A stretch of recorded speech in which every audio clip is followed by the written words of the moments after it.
Hello,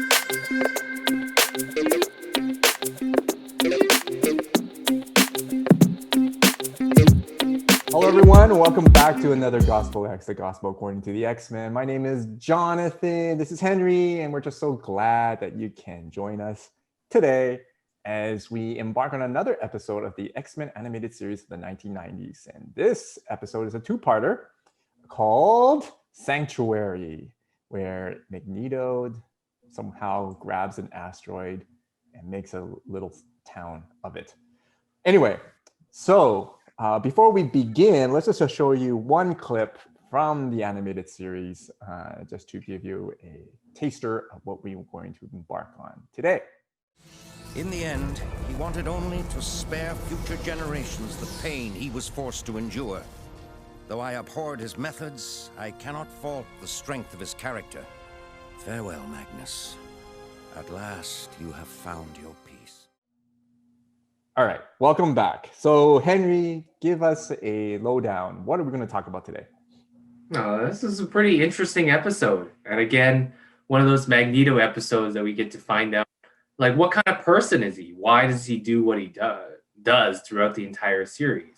And what makes him like such a intriguing villain to the X-Men? So, we find out at the very beginning that Magneto has created his own little asteroid sanctuary, that he invites all mutants of the world to go and live on this sanctuary apart from the Earth. And he kind of got to the point where he's like, humans and mutants will never coexist together, so I will create a haven that mutants can feel safe at, where they won't be discriminated against, where they won't be harmed by the humans. Overall, that is a vision to protect and help the mutants of the world. So it goes and if we remember a couple episodes back, Genosha is like, the government has enslaved the mutants. So Magneto goes there, he frees all the mutants, brings them up to the asteroid. Among them is a mutant with his band of Genosian rebels. His name is Cortez, and he has the power to heal Magneto, basically transfer his power to Magneto to kind of recharge him. So we thought. We see a sense of his leadership, Magneto's leadership style, and his interaction with Cortez. So, for example, Cortez says, we need to go and destroy the humans, like right now, because they hurt mutants, they hurt us, and we just need to go and destroy them. He has no forward thinking about what will that entail, because his goal was to keep the mutants safe. It was not to go and start a war. That was not his goal at this point. So we move on, and then Magneto, we see that Magneto, even though the Earth launched some attack satellite toward the asteroid, Magneto is very hesitant to retaliate, and he's also willing to negotiate and communicate to make peace. Yeah, but Cortez, on the other hand, says something different. So we will show you that episode right now on that clip. So stay tuned. We'll be right back. To what do I owe this visit? You don't seem surprised, Lord Magneto. Certainly not. It was you who launched the warhead. You are a reckless young fool. Coward! You let flat-scan humans eat at your table. I rule here. I will not tolerate your endangering my asteroid.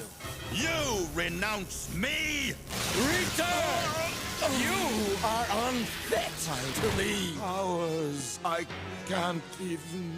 You exhausted your power on Genosha, old man. I have sustained you, and I can destroy you.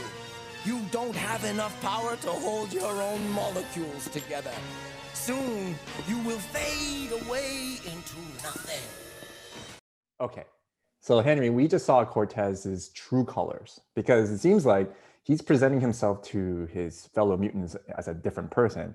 But when he interacts with Magneto, case in point, when he's draining out his energy, we know that his true colors is actually for selfish purposes. So what can we get from here? What are we talking about? So we have a leader like Magneto, and now the self-appointed leader of Cortez, right? What should we talk about with these two people? Well, it's mostly about the differences in leadership between Magneto and Cortez. Why is it that they want to be a leader? Magneto wants to be a leader to help other mutants, whereas Cortez wants to be a leader just for his own self-serving, selfish reasons. He wants to be a leader so that he can feel good about himself, that he can feel powerful, that he can inflict his influence onto other people, either the people on the Earth or the mutants around him on the asteroid. And, there are three kind of differences in their leadership that I can see. Number one is that Magneto is very willing to self-sacrifice. He uses powers to the nth degree while he's trying to help the mutants and weakening himself in the entire process. Whereas Cortez is completely selfish and just doesn't think about other people at all. Number two is that Cortez is very cowardly. At the very point where, near the end of the two-parter, when he gets found out and everything, the first thing he does is he throws a temper tantrum. He just wants to burn everything down to the ground. So he launches all the missiles. And then when Magneto shows up again at the end to confront him, he goes into the same act that I was only there to serve you, my lord, kind of thing, like weasel out of anything that he can weasel out of. Whereas Magneto, he really believes in his goal, and through any kind of adversity, personal adversity, any kind of adversity, even near the end, he accepts and is accountable to his own failure and was willing to kind of see through that entire asteroid's destruction to the end. Yeah, which we will now, to clip in another clip of showing that part as well. This is going to be really fun. Last one, though, promise. This is the last clip. You must come with us. Thank you, Charles. But if my dream must die, I must see it through to the end alone. In time, the world might have learned to trust us. Now that hope has been lost.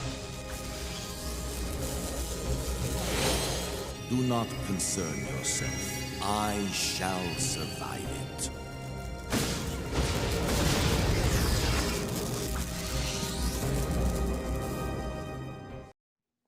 All right, what's the third one? You said that there's three, so what's the last one, Henry? And the third one is trustworthiness. Throughout the entire two-parter, when we see Magneto speak and Cortez speak, Magneto speaks the truth. It might be his own vision and his own goal, but it's the truth. He wants to go and help the people. He wants to go and create a sanctuary. He wants to go and do it in a peaceful way. And through actions, it shows that everything he's saying is truthful. Whereas every word that comes out of Cortez's mouth is a lie. He has no desire to help anyone but himself. He betrays Magneto, blames it on other people, and then grabs power for himself. His oaths of loyalty to Magneto, saying that I will be your servant, I will follow you. All those were that's just all garbage. And, and he's charismatic in a way that he can kind of get away with it, but at the end of the episode, we see that, it all falls apart, it all crumbles, and he still sticks to his lying ways. It's interesting how you said charismatic because the animators or the writers of this episode actually put Cortez as a very loud mouth. Like he was the only one that was screaming the most throughout the whole 2 episodes. Absolutely. And I wonder, for leaders, one of the things that we should not fall prey to is don't fall to those that tend to be the most charismatic. Like they may not be the best leaders. They may be charismatic, but may not be the best leaders because just because they're loud does not mean that they're good as a good leader, right? And it's interesting how his followers were all kind of like categorized as an introvert. They were all quiet. They were all like passive and quiet and just, oh, I don't think that's right. There's something's wrong. Like one of those ladies says, there's something wrong, but I don't want to do anything about it. And then they were like, oh, he wasn't like this on Genosha. Yeah. And then it's like, or was he? Right. Was he a liar there too? Probably. Yeah, exactly. Right. And so, well, do something about it, or So what does the Bible speak to about these leadership styles, you would say? Yeah, it's interesting because in the Old Testament, there's those comparison of the two types of kings that we have. And then one is in Israel, which is in the north, and in Judah, which is in the south of Israel. This is now, for those folks who are not familiar with these two kingdoms split apart after Solomon goofed up and had way too many wives. So these two kingdoms split up, and one in the north and the other one in the south. Now, in the south, they were predominantly good kings, and one of the most notable ones was Josiah. And so that king, he was pretty much the epitome of most of the kings in the south. They were trustworthy, like Henry said. They sacrificed themselves for the people. They honored God, and most importantly, they sacrificed themselves for God's vision of Judah. They didn't care much about themselves. They were selfless, and they were most importantly for them, they even sacrificed their own popularity, because one time Josiah just destroyed every single altar that worshipped other gods, which was not a great political stunt, by the way, if you were a king, because a lot of people go to those things. A lot of people have their economy wrapped around that thing, and he destroyed it. And so by doing that, it shows that he is willing to sacrifice his own popularity, his own livelihood, just because he sees a God-given vision for him, and he wants to achieve it, just like Magneto. Whereas the north, where we have the good old Ahab story, he was more about a popularity stunt. He wanted everybody to like him, but really he wasn't trustworthy, and he had a loud mouth as well. And so he worshiped other gods because that's what other people do to make other people happy. And yet he wasn't trustworthy either. And he pretty much listened to his wife's babbling about everything and didn't care. And so he was kind of like the Cortez, right? And so in the Bible, we see that later on, North Israel just basically collapsed and destroyed itself, actually. And the only thing that existed left standing was Judah. And so there you go. Sort of like the same fate as Cortez. Well, North Israel didn't get an encounter with apocalypse, unfortunately.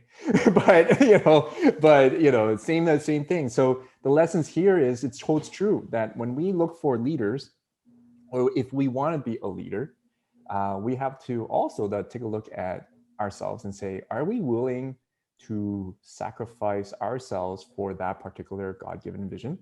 That's number one. Because if we're not, then what makes other people want to do it? And which is interesting, because you know how you led from sacrifice to courage, not being a coward, towards trustworthiness? I think the first two are the important premise for the last one. If you're not sacrificial, if you don't have courage and boldness to continue to stick with what you believe in, I don't think you can be trustworthy at all, right? So you made a really good point that everything builds towards trustworthiness, and we all know that a good leader is trustworthy. But how do you do it? Be sacrificial and to have courage and boldness to stick with it. And I think that's what the good kings did in the Bible. And what Magneto did and what Cortez did not do. Exactly. And so, which is interesting because Magneto, he wasn't there for a popularity stunt either, right? I think you could say that Xavier was more for the trying to please everyone. Yet Magneto said, no, screw that. He's a little bit more pragmatic. He's very pragmatic. Pragmatic, and didn't think about how he wanted to.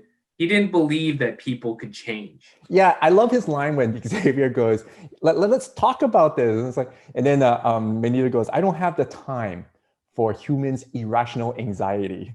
Right? It's like, I'm like, woo, that's just, it's at home saying, you know what, I don't want to talk is cheap. Let's just move on, right? But you know what? That's another lesson for leaders is that we have to be open for people to advise us as well, right? And that's what the northern kings did not do either. And so, anyway, is that everything, Henry? I think that's everything. Okay, hope you enjoyed this episode, these 2 episodes into one, and our discussion about leadership. Till next time, have a blessed week.